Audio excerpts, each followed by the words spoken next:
संत सम्राट सदगुरु कबीर साहिब की, दाता श्री राजा राम जी महाराज की, दाता श्री माला राम जी महाराज की, दाता श्री भोला राम जी महाराज, अनंत कोटि संत महापुरुषों की। ध्यान मूलं गुरु मूर्ति, पूजा मूलं गुरुपदम्, मंत्रमूलं गुरुर्वाक्यं, मोक्षमूलं गुरुकृपा, मोक्षमूलं गुरुकृपा। गुरु कबीर के चरण नमो, प्रगटाया सतपंथ, मुगति विधाता सतगुरु, धन्य विवेकी संत। मुगति विधाता सतगुरु, धन्य विवेकी संत। विश्व वंदनीय संत सम्राट सदगुरु कबीर साहिब के पावन चरणों में कोटि कोटि दंडवत प्रणाम। मेरे हृदय मंदिर के आराध्य देव श्री गुरुदेव के पावन चरणों में कोटि कोटि दंडवत प्रणाम। व्यास पीठ पे विराजमान परम पूज्य परम वंदनीय श्री साहिब जी के चरणों में कोटि कोटि दंडवत प्रणाम। सत्संग प्रेमी बंधुओं, भक्तिमती माताओं एवं प्यारे बच्चों, गुरु महिमा का पाठ पूर्ण हुआ। बुद्ध वाणी पे जो विचार चल रहे थे, कल जहाँ से वाणी को अपने विश्राम दिया था वहीं से वाणी को अभी प्रारंभ करेंगे। सभी लोग ध्यान से सुने, पूरा ध्यान वाणी पे रहे, सत्संग में रहे। सावधानी हटी तो दुर्घटना घटी। जैसे ही गाड़ी चलाने वाला 50 वर्ष से ड्राइवरिंग का काम कर रहा है, अच्छा ड्राइवर है, पक्का ड्राइवर है, पर लापरवाही करेगा तो वो भी एक्सीडेंट हो सकता है। इसी प्रकार थोड़ी सी सावधानी हटने से दुर्घटना, एक्सीडेंट हो जाता है। इसी प्रकार ही अपना ध्यान पूर्ण सत्संग में रहे। सत्संग से सुरती हटी तो पता नहीं कहाँ सुरती जा कर के काम क्रोध लोभ मोह विकार कहाँ जाके उलझेगी, कोई पता नहीं। इसलिए पूरा ध्यान सत्संग में, बुद्ध वाणी में। कल अपने प्रसंग छोड़ा था गुरुकुल का। पीछे माता बहन शांत रहे। सत्संग में बोलना महापाप लगता है, इसलिए हमारी माता बहन बहुत समझदार हैं, पर कोई शराप लगा हुआ है, क्या करे। किसी न किसी महापुरुष का या भगवान का शराप लगा है ना, इसलिए बोले बिना पागल हो जाए। इसलिए माता बहनों को कभी कभी मौन व्रत लेना चाहिए। सत्संग में मौन हो जाओ, बड़ी आपकी मेहरबानी होगी। बाकी समय घर जाके बोलो, कोई बात नहीं। सत्संग में मौन होकर के बैठ रहो कि किसी को जरूरत पड़े तो हाथ का इशारा कर लेंगे, बोलेंगे नहीं। महापाप लगता है सत्संग में बातें करना, बहुत बड़ा पाप लगता है।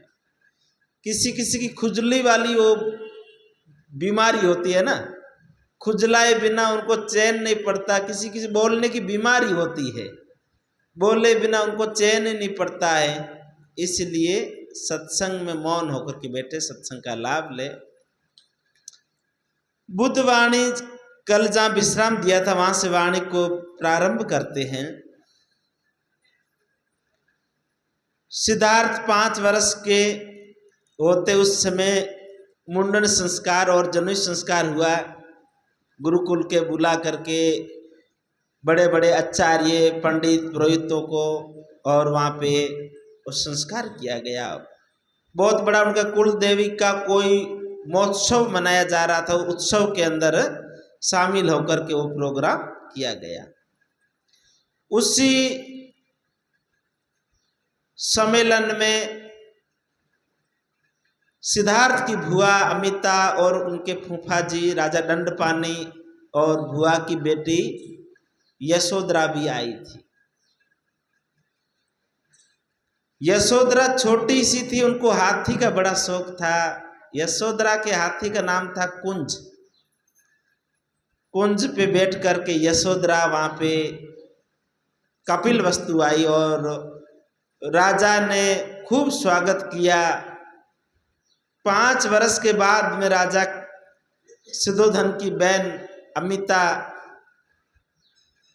कपिलवस्तु आई थी, खूब धूमधाम से स्वागत किया। वह राजा दंडपानी अपना चरण धुलाने के लिए कोशिश करने लगे कि मैं इस घर का जमाई हूँ, पावना हूँ। राजा से अपना चरण धुलाना चाहते थे। बिहार में आज भी है, कोई संत गुरु मेहमान जाते हैं तो उसका चरण धोते हैं। घर घर में जाएंगे, ठंडी का मौसम होगा तो गर्म पानी करके लाएंगे और परात लाएंगे, उसमें पैर रख करके पैर को धुल के चरणामत लेते हैं। मेहमान होते उनका चरण धो लेते, संत गुरु आते हैं तो उनका चरणामत लिया जाता है। ऐसा आज भी रिवाज छत्तीसगढ़ और बिहार में ज़्यादा है। वहाँ दामाद का भी चरण धोया जाता है, बिहार में और नेपाल में भी, मिथिला में। ये सब भगवान बुद्ध का जन्मस्थली का क्षेत्र रहा।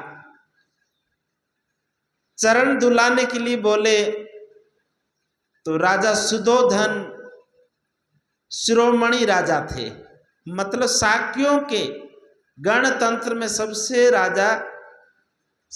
बड़े राजा सुधोधन थे।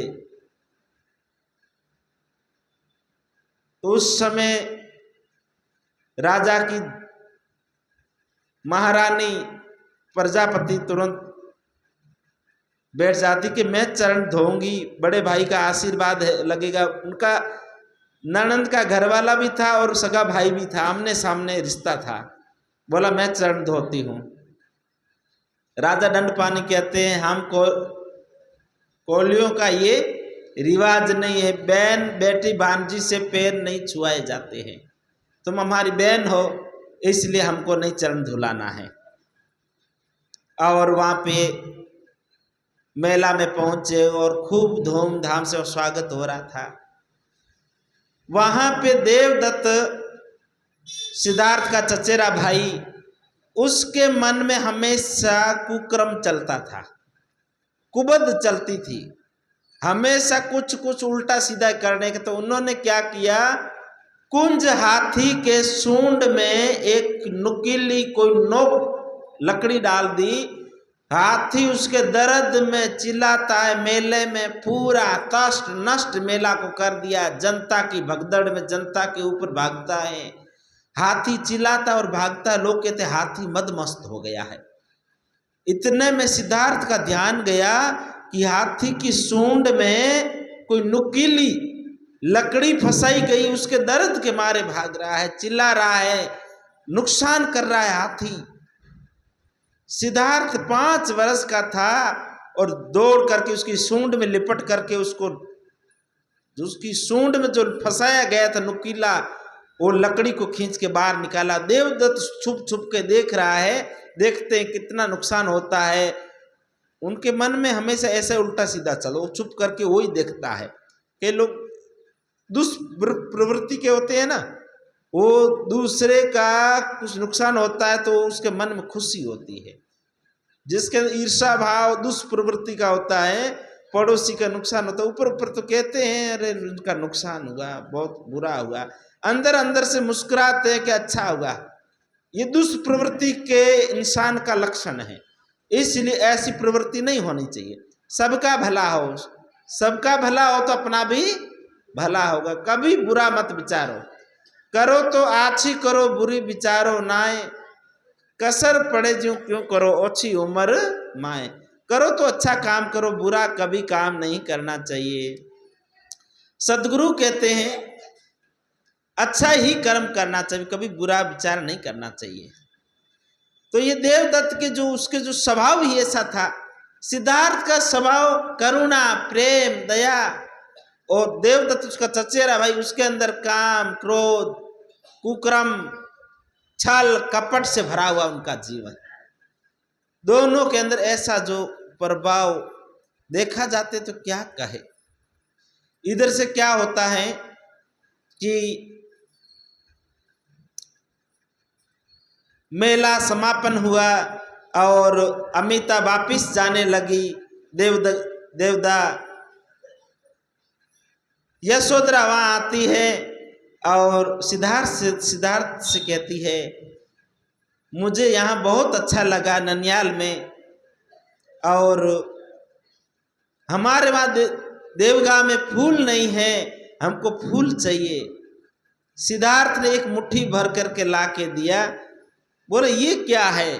बोला ये पूरा जंगल है, फूलों का बीज है, यहाँ से फूल ले जाएगी वो तो जाते जाते कुमला जाएगा, पर ये फूलों का बीज ले जाके तुम्हारे देवगांव के पूरे जंगल में बो देना, पूरा जंगल ही फूलों से महक उठेगा। यशोधरा फूलों का बीज लेकर के अपने साथ में देवगांव आ जाती है। इधर राजकुमारों का गुरुकुल में पूरी पढ़ाई होती है। 20-25 वर्ष तक उन साम दाम दंड भेद की पढ़ाई हुई, मल्ल युद्ध, दंड युद्ध, तलवारबाजी और शिक्षा, व्याकरण का ज्ञान, दर्शन का ज्ञान, शास्त्रों का, धार्मिक, हर प्रकार की शिक्षा से पूर्ण हुए। आचार्य कौंडिन्य ने सिद्धार्थ को बहुत हर कला में परिणत बनाया। आचार्य अश्वपाल और कुल गुरु, इधर गुरुओं में भी पक्षपात चलता था, मतलब वो पढ़ाने वाले गुरु थे, विद्या अर्जन कराने वाले, परंतु देवदत्त के माता पिता ने आचार्य अश्वपाल को बोला कि हमारे पुत्र को सर्वश्रेष्ठ, हमारा पुत्र हर शिक्षा में होना चाहिए, चाहे मल्ल युद्ध हो, दंड युद्ध हो, हर कार्य में।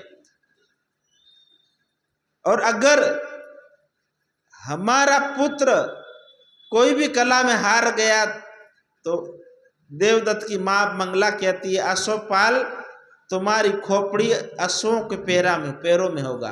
अश्व मतलब घोड़ा, घोड़ों की ट्रेनिंग दिलाता था अश्वपाल आचार्य। बोला अगर हमारा पुत्र कोई कला में विफल हुआ तो तुम्हारा ये खोपड़ी है ना घोड़ों के पैरों में रहेगी। इधर सब शिक्षा पूर्ण हुई और वापिस उनकी प्रतियोगिता रखी कि बच्चों को कौन योग्य है, प्रतिभा किसकी दिखनी चाहिए। 20-25 वर्ष का जो विद्या अध्ययन हुआ है वो आज उसका उत्सव होगा। उस उत्सव में सभी राजकुमार के परिवार के लोग वहाँ पे शामिल हुए। बड़ा बड़ा 2 मंच लगा वहाँ पे, एक तरफ महिला मंडल, एक तरफ पुरुष मंडल, राजागण बैठे और सब लोग देख रहे हैं। वहाँ पे यशोधरा को भी पता चला कि कपिलवस्तु में कुमारों ने 20-25 वर्ष तक गुरुकुल में जो विद्या अर्जन किया, आज उनकी प्रतियोगिता है, आज उनकी परीक्षा होगी। इसलिए यशोधरा के पिताजी राजा दंडपानी कहीं बाहर गए हुए थे और वो चुपके से घोड़ा लेकर के वहां से ननियाल आ जाती है कपिलवस्तु, और वहां आकर के लौसिका को मिलती। लौसिका को दासी थी, उनको बोला कि आप मुझे पहचाने कि नहीं। बोला मेरे हाथी का नाम कुंज है, मुझे फूल बहुत पसंद है। तो दासी लौसिका ने पहचान लिया, तुम यशोधरा हो, गोपा हो। यशोधरा का घर का नाम गोपा था, उसकी माँ अमिता लाड से प्यार से गोपा कह के पुकारती थी। और ऐसे उसका नाम यशोधरा था। यशोधरा का अंदर लेके गई लौसिका और अपनी भुआ से महारानी माँ माया प्रजापति से मिलाया। और फिर वहाँ पे प्रतियोगिता हो रही थी, वहाँ पे सब राजकुमारों को प्रतियोगिता दिखाने लगे। प्रतियोगिता दिखाते समय चेहरे पे मुखौटा पहना जाता, किसी को पता न चले कौन साथी है। पहचान चेहरे से होती है, हाथ पैर बाकी शरीर से इतनी पहचान नहीं होती, पहचान चेहरे से होती है। इसलिए चेहरे पे मुखौटा पहनाया गया, किसी को असली चेहरा न दिखे, नहीं तो कोई प्रतिद्वंदी के प्रति आक्रोश से जानबूझ के ज्यादा लड़े या उसका हानि न पहुंचा दे, नुकसान नहीं कर दे, इसीलिए मुखौटा पहनाया जाता था। तलवारबाजी का युद्ध हो रहा था। देवदत्त को मुखौटा उनके गुरु अश्वपाल ने पहनाया और अश्वपाल ने कहा, देवदत्त आज तूने 25 वर्ष तक जो मेहनत किया है, आज तुम चाहो जो कर सकते हो। सिद्धार्थ को तुम हरा सकते हो, उसके प्राण भी ले सकते हो, तुमको राजा बनना है तो। परंतु सिद्धार्थ के जो मुखौटा पहना है वो मुखौटा लाल कलर का होगा। गुरु ने भेद किया। क्या किया? भेद दिया। वो भेद किसी को देना नहीं चाहिए था, परंतु उसके गुरु अश्वपाल ने कहा कि सिद्धार्थ के जो मुखौटा लगेगा वो लाल रंग का मुखौटा होगा। कैसा होगा? लाल रंग का बताया। और वहां पे युद्ध करने गए और युद्ध करके और उसको देवदत्त ने उस सामने वाले प्रतिद्वंदी को हराया और तलवार लेके उसके गले में डाला, खत्म करने के लिए सामने वाले प्रतिद्वंदी को। उन्होंने ये सोचा कि ये सिद्धार्थ ही है, परंतु वह सिद्धार्थ था नहीं। और किसी आचार्य कौंडिन्य ने जाकर के देवदत्त को धक्का देकर दूर किया, बोला कि ये अपने क्रोध पे अंकुश रखो, यहाँ केवल प्रतियोगिता हो रही, किसी को मारने की बात नहीं है। उसको दूर किया। सिद्धार्थ देवदत्त कहता क्या है, मैंने सिद्धार्थ को तो हरा ही दिया, अब कोई जीते हारे कोई मतलब नहीं। उसके मन में यही था कि जो मुखौटा वाला था वो सिद्धार्थ ही था, परंतु सिद्धार्थ नहीं था। दूसरी प्रतियोगिता होती, उस समय बोला कि अब प्रतिद्वंदी आ रहे हैं और उन दो प्रतिद्वंदी का युद्ध हुआ, तलवारबाजी, और उसमें प्रतिद्वंदी को हराया और मुखौटा उतारा तो वो हराने वाला सिद्धार्थ था। जय जयकार सिद्धार्थ की हुई। देवदत्त ने सोचा कि मुझे जो अश्वपाल आचार्य ने बताया वो तो झूठ हुआ, मैंने जो हराया वो तो दूसरा प्रतिद्वंदी था और ये तो सिद्धार्थ अब लड़ रहा है और अब जीता है। खूब जय जयकार हुई, स्वागत हुआ। जो हारता है उसकी जय जयकार नहीं होती, जो जीतता है उसकी जय जयकार होती है, उसका नारा लगाया जाता है। खूब स्वागत हुआ। फिर मल्ल युद्ध हुआ, पर हर प्रतियोगिता में वो जीत जाते हैं। फिर धनुष विद्या का जो प्रतियोगिता का लाभ लेने के लिए बोला, तो बोला कि उड़ते हुए पक्षियों पे तीर चलाना है, उड़ते हुए पक्षियों पे। सिद्धार्थ ने कहा ये नहीं, अमुक प्राणी की क्यों जान लेने का, अभी युद्ध तो हो नहीं रहा, परीक्षा हो रही है, ढाल पे तीर चला सकते हैं, परंतु इन पक्षियों ने क्या बिगाड़ा है, अमुक पक्षियों को अपनी परीक्षा के लिए क्यों मारना चाहिए। देवदत्त कहते हैं कि नहीं, ये तो उड़ते हुए पक्षियों को ही मारना है, अगर नहीं मारेंगे तो फिर विरोधी युद्ध में हमको मार सकता है, इसलिए हमको एक पक्षी ने दो पक्षी को एक साथ पिंजरे से उड़ाओ, दोनों पक्षी को एक तीर से मैं भेज दूंगा। दो पक्षी को उड़ाते हो, देवदत्त क्रूर भाव से तीर छोड़ता, आकाश में उड़ते हुए दोनों पक्षी को एक तीर से निशाना लगा के दोनों पक्षियों को मार गिराता है। सिद्धार्थ को बहुत दुख होता है, उसके अंदर करुणा है, दया है, प्रेम है। पक्षी को मारा तो सिद्धार्थ को बहुत दुख हुआ और उन्होंने कहा कि मुझे ऐसी परीक्षा नहीं देनी, मैं पक्षी को नहीं मार सकता हूं। देवदत्त कहता है मुझे सर्वश्रेष्ठ योद्धा घोषित कर दीजिए, मैं सर्वश्रेष्ठ हूं। सिद्धार्थ कहते हैं ज्येष्ठ को, भ्राता को, देवदत्त को सर्वश्रेष्ठ योद्धा घोषित कर दीजिए, मुझे ऐसी परीक्षा नहीं देना। उसका गुरु आता कौंडनी कहते बेटा मैंने तुम्हें 25 वर्ष तक पढ़ाया है और अगर तुम ये प्रतियोगिता पे नहीं भाग लोगे तो फिर मैं कपिल वस्तु को त्याग करके चला जाऊंगा। मैं 25 वर्ष तुमको शिक्षा दिया, उसका क्या मतलब होगा? बोला इसका दूसरा भी तो कोई उपाय हो सकता है। बोला हाँ हो सकता है, इतना ही कठिन होना चाहिए जैसे उड़ते हुए पक्षी की तरह। यह सिद्धार्थ देवदत्त के गले में माला पहनी हुई थी, माला का झटका दे के माला को तोड़ के माला का मोती लिया और मोती को अपने ज्येष्ठ भ्राता देवदत्त को दिया कि ये माला का मोती ये छोटा सा, इसको आप अपनी शक्ति से आकाश में उड़ाइए, इतना ऊंचा उड़ाइए कि उस दिखने में भी नहीं आवे, उसको मैं निशाना लगाऊंगा। वो बोला कोई बात नहीं। देवदत्त कहते क्यों अपनी मजाक उड़ाना चाहते हो?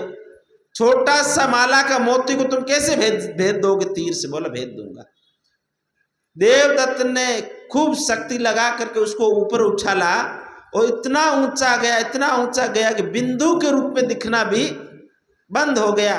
उस समय सिद्धार्थ धनुष से तीर को छोड़ता है और उस मोती को 2 टुकड़ा होकर के आकर के गिरते हैं। खूब लोगों ने जय जयकार लगाई, सिद्धार्थ के खूब जय जयकार लगाई कि देखो प्रतिद्वंदी हो तो ऐसा धनुष विद्या क्या, पक्षी तो बहुत बड़े होते जो दिखने में आते हैं, माला का मोती इतना ऊंचा उछाला उसको भेदा है। वास्तव खूब जय जयकार हुआ। उस दिन का सूर्य अस्त हो गया। दूसरे दिन की प्रतियोगिता दूसरे दिन होने वाली थी और दूसरे दिन प्रतियोगिता थी दंडबाजी, लठ मार डंडा से युद्ध करने का।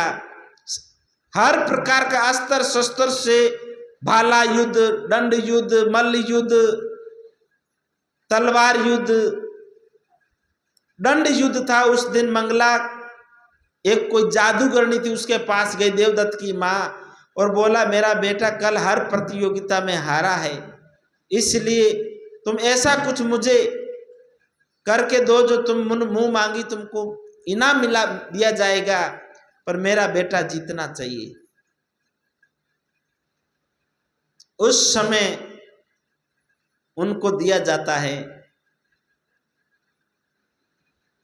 एक कील देती है कि ये कील सिद्धार्थ के दंड में ठोक देना और वो फिर कब सामने वाले प्रतिद्वंदी के ऊपर अपना दंड उठाएगा ही नहीं, अपना डंडा उठाएगा ही नहीं और वो हार जाएगा, देवदत्त जीत जाएगा। बोला ठीक है।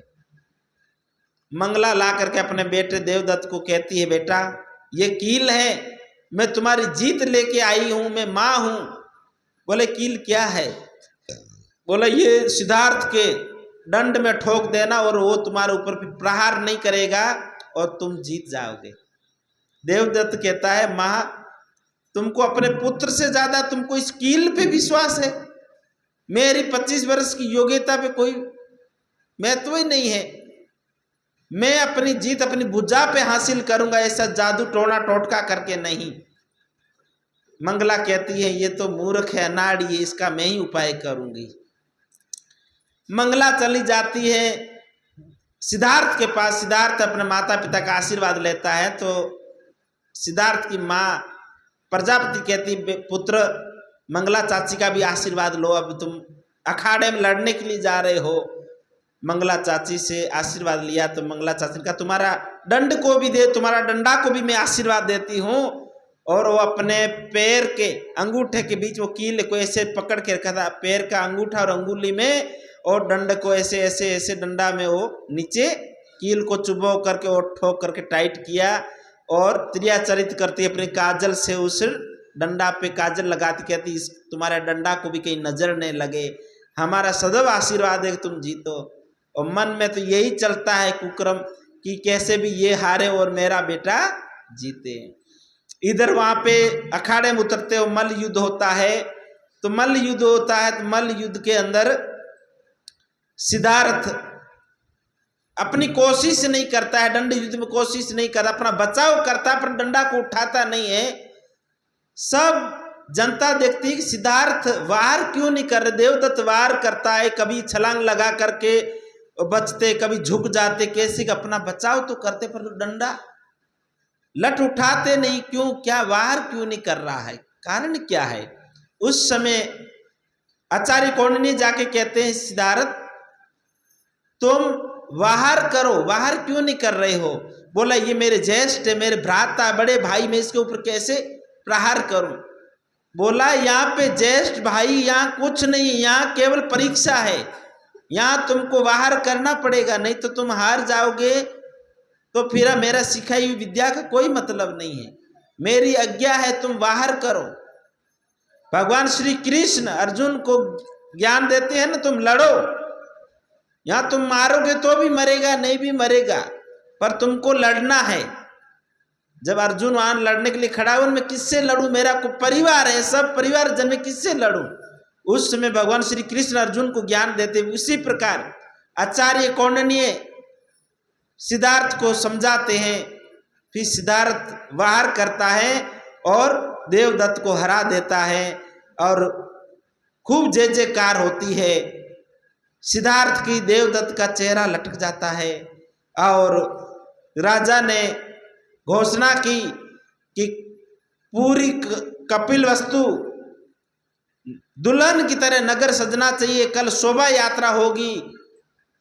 सिद्धार्थ ने प्रतियोगिता में जीत ली, हर प्रकार से शिक्षा प्राप्त किया गुरुकुल, इसलिए पूरे नगर में शोभा यात्रा होगी, खूब स्वागत होगा धूमधाम से और पूरी नगरी को सजावट हो रही है। शाम का समय होता है, यशोधरा ढूंढती है कि कहाँ पे बैठ गया है, सिद्धार्थ दिख नहीं रहे, सिद्धार्थ गए तो कहाँ गए। और इतने में जाके देखते हैं तो सिद्धार्थ एकांत में बैठा हुआ चिंतन कर रहा है, ध्यान कर रहा है। यशोधरा वहां जाके कहती है तुमने जीत ली है, हर प्रकार से प्रतियोगिता में आप जीते हो, फिर भी यहाँ उदास होकर के यहाँ क्यों बैठे हो। आपको खुशी मनानी चाहिए, आपको हर्ष मनाना चाहिए। तो कहते खुशी किस कैसी मनावे, मैंने अपने भाई को हराया है, इसलिए मुझे दुख होता है कि वो खुश नहीं है। बोला कि देवदत्त तो बहुत क्रोधित है, दुखी है, वो तो हारा है, पर तुम तो जीते हो, फिर भी तुमको तो खुश रहना चाहिए, तुम क्यों यहाँ पे शोक में बैठे हो। बोला कि मुझे अमुक प्राणियों की हत्या करते मुझे बड़ा दुख होता है, मैं किसी को ऊपर अस्त्र शस्त्र नहीं उठा सकता हूं, मुझे सब प्राणियों के प्रति प्रेम आता है, करुणा आती, दया आती है। ये सब बातें कहते हैं। यशोधरा कहती है कि इतने आत्मगलानी में मत पड़ो। यशोधरा कहती है हमारे नगर में एक महात्मा आए थे, संत आए तो कहते थे इतना ही गंभीरता से मत लो इस जीवन को कि ये गंभीरता एक समस्या बन जाए। इस जीवन को सार्थक बनाना, अच्छा बनाना, इसलिए। पर तू सिद्धार्थ वो था जो दूसरे को दुख को अपना दुख बना लेता था, अंदर करुणा थी, प्रेम था, वो दूसरे के दुख को भी अपना दुख समझता था। किसी को दुख देना तो बहुत दूर की बात है, ऐसा उसके अंदर करुणा थी, प्रेम था, दया था। दूसरे दिन वहां पे शाम को बहुत क्रोधित दुखी होकर के व्याकुल देवदत्त पूरे महल में अपनी मां की तरह तष्ट नष्ट कर रहा था, नुकसान कर रहा था। क्रोध में, आदमी क्रोध में होता है ना, जो भी कार्य करता है गलत कार्य करता है, नुकसान ही करता है। उसका पिता द्रोणाधन जाते हैं कि तुम ये क्या कर रहे हो, ये कौन सी, अब ये तुम हार गए तो इसका मतलब हार गए, ये तो परीक्षा थी, जीवन खूब लंबा है, जीवन में कई अवसर मिलेगा। बोला कि यही आपसे सुनता आया हूं, आपकी जगह मेरे पिता राजा सुधोधन होते तो आज मुझे ऐसे अपमान नहीं सहना पड़ता। पिता को भला बुरा अपशब्द बोलता है। देवदत्त राजा दुर्योधन कहते तुम्हारी माँ जैसे ही हो। देवदत्त कहता माँ से तो कुछ सीखा तो हूं, तुमसे तो कुछ सीखा भी नहीं। कहता माँ से मैं क्रोध सीखा हूं। क्या कहता है? क्रोध में व्यक्ति कुछ भी बोल देता है, इसलिए क्रोध में मौन हो जाओ। कभी क्रोध आता क्रोध में बोलो मत। क्रोध में जो भी बोलेगा अग्नि उगलेगा, आग उगलेगा, इसलिए क्रोध में मौन हो जाओ, बोलो मत। मौन होके फिर अगर घंटा 2 घंटा बाद में सोचोगे तो बोलने की आवश्यकता ही नहीं पड़ेगी। इसलिए क्रोध में मौन रहना चाहिए। संत कहते हैं क्रोध आग है जो जला करके राख कर देती, इसे क्रोध नहीं करना चाहिए। देवदत्त क्रोध करता है। दूसरे दिन सुबह के समय सभी राजकुमार अश्व पे घोड़े पे थे और राजकुमार युवराज सिद्धार्थ और यशोधरा दोनों रथ गाड़ी में, और खूब लोग माला पहना रहे, जय जयकार स्वागत। पूरे नगर की परिक्रमा। राजा सुधोधन ने कहा नगर में कोई ऐसा गरीब दुखी बीमार कहीं दिखना नहीं चाहिए, पूरा सावधानी होनी चाहिए नगर में। पूरे नगर में एकदम परीक्षण करवाया गया और पूरे नगर में शोभा यात्रा निकली, खूब जय जयकार।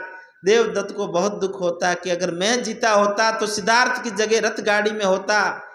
आज मैं हार गया, इसलिए मैं घोड़े पे पीछे पीछे मुझे चलना पड़ रहा है। जय जयकार का शब्द कानों में बहुत पीड़ा दे रहा है। जो व्यक्ति हार जाता है उसको जय जयकार के शब्द कान में बहुत कष्ट देता है, पीड़ा देता है, दर्द देता है।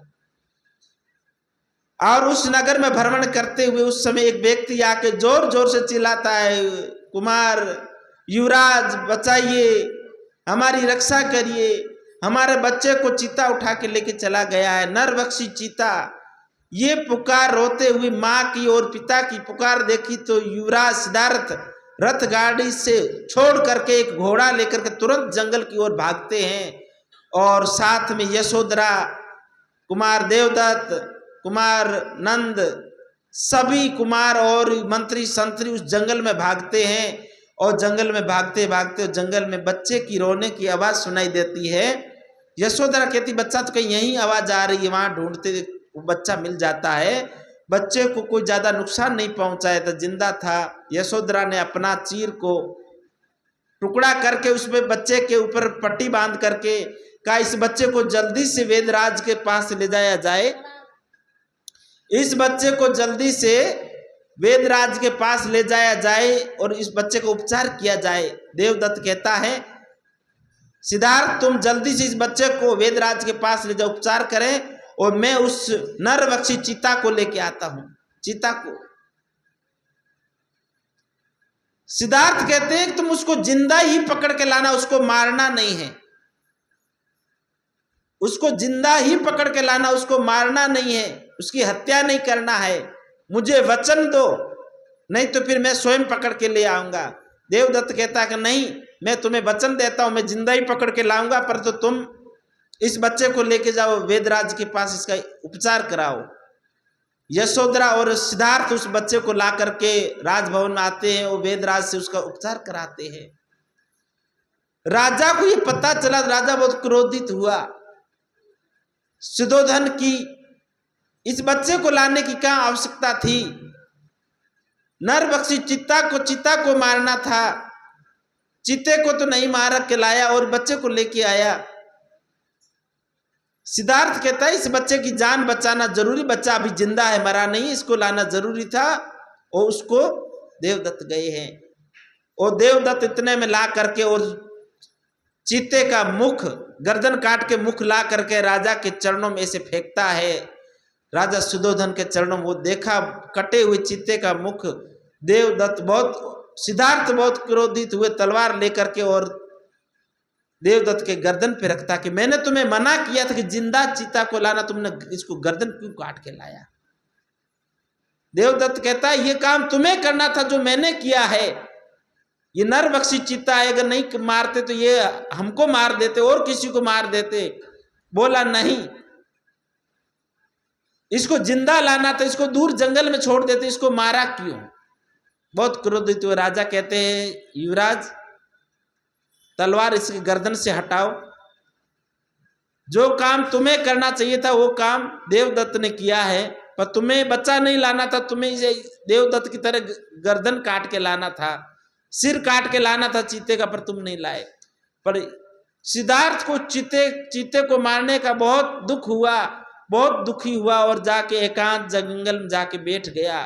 बोला कि कोई अमुक प्राणी किसी को नुकसान पहुंचा तो वो अपना स्वभाव है उनका, परंतु किसी की हत्या करना महापाप है। बहुत दुखी हुए और एकांत में जाके बैठ गए।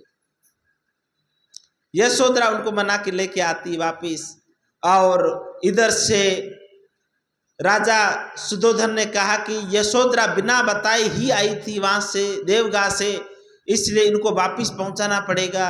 और राजा दंडपानी क्रोधित हो जाएगा। 25 वर्ष से राजा दंडपानी का कपिलवस्तु में आना जाना बंद हो गया, तो कोई बात को लेके मतभेद हुआ था। न तो यशोधरा की माँ मायके आई थी और न यशोधरा की बुआ अपने मायके में गई थी। कोई हो जाता है परिवार में, इसलिए यशोधरा ने आकर के दूरियों को मिटाया। और राजा सुधोधन ने छोटे भाई राजा दुर्योधन को बोला कि तुम जाओ, धूमधाम स्वागत के साथ में यशोधरा को देवगा पहुंचा के आओ और वहाँ का व्यवहार कुशल लेके आओ। राजा दुर्योधन यशोधरा को वापिस लेके जाने के लिए तैयार होते, परंतु यशोधरा नहीं मिलती है। यशोधरा सिद्धार्थ को ढूंढती है, सिद्धार्थ मिलते नहीं है। यशोधरा कहती मैं अब जा रही हूँ वापिस, अभी मैं इतने वर्षों के बाद मैं आई हूँ और सिद्धार्थ मिल नहीं रही, सिद्धार्थ है कहाँ? पर सिद्धार्थ कहीं एकांत में जाके बैठ गए। चीते को मारने के दुख में बहुत दुखी थे, मिले नहीं। और अपनी बुआ को कहती है कि अब मैं जा रही हूँ, और युवराज सिद्धार्थ आवे तो उनको कहना कि यशोधरा बहुत आपको याद करती हुई गई, ढूंढा बहुत मिले नहीं। पालकी में बैठ करके यशोधरा को वहाँ से विदाई दिया, और विदाई दिया वहाँ से जैसे नगर से बाहर निकले तो वहाँ पे बांसुरी की आवाज़ आई। यशोधरा ने कही बांसुरी की आवाज़ तो सिद्धार्थ की है। बोला पालकी रोकिए, पालकी रोक करके वहाँ बाहर इधर उधर ढूंढती है, पेड़ के नीचे बैठे हुए ये सिद्धार्थ बांसुरी बजा रहे हैं। वहाँ पे पहुँचती है और यशोधरा कहती है युवराज सिद्धार्थ आप हर प्रतियोगिता में जीते हैं, दूसरों का दुख अपना दुख लेकर के, वहाँ बुआ परेशान है, राजा मामा परेशान है, पूरी जनता परेशान आपको ढूंढ रही है, आप यहाँ आके बैठ गए हो। ऐसा एकांत में आना ठीक नहीं है। देवदत्त तो हार के क्रोध में दुखी हो रहा है, तुम जीत करके भी यहाँ पे बैठे हो, ऐसा नहीं करना चाहिए। और अब मैं जा रही हूँ देवगा, और अब आप मुझे लेने आओगे। सिद्धार्थ कहते हैं यशोधरा मेरे लिए इस नगर के दरवाजे नहीं खुलते हैं, मुझे इस नगर से बाहर जाने ही नहीं देते, मेरे लिए अभी ये नगर के दरवाजे बंद है।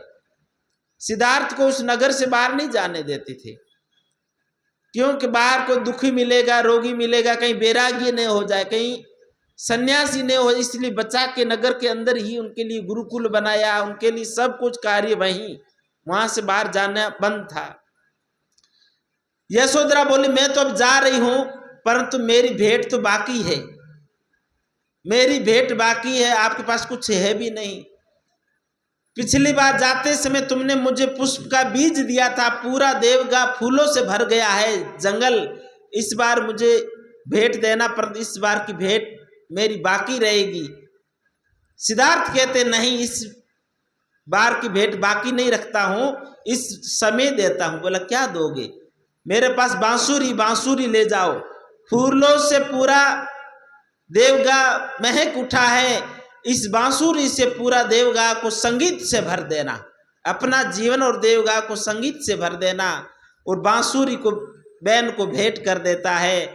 और यशोधरा राजा दुर्योधन आवाज देते हैं बेटा आ जाओ, समय हो गया है, रात हो जाएगी, अपन को यात्रा करनी है, रास्ता लंबा है। और यशोधरा अपने गांव की ओर प्रस्थान करती है, मंत्री संतरियों के साथ में, सेना के साथ में।